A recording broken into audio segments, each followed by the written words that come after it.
11 divided by 11 gives us 1. And again here we have 11 divided by 11. So 1 divided by 1 is just 1.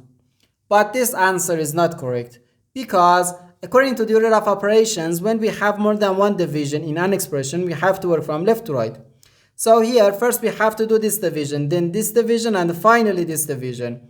If we do this division before this division, it is wrong.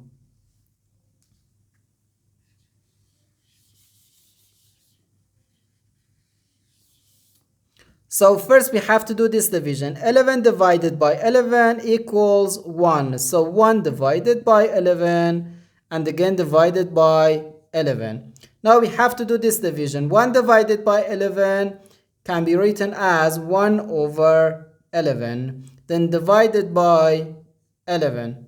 Now, according to the KCF rule, K stands for keep, C stands for change, and F stands for flip.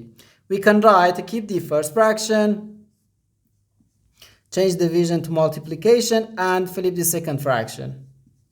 So we have 1 over 11 times 1 over 11, which equals 1 times 1 gives us 1. So 1 over 11 times 11 equals 121. So we have 1 over 121. And this is our final answer to this problem. The correct answer is 1 over 121.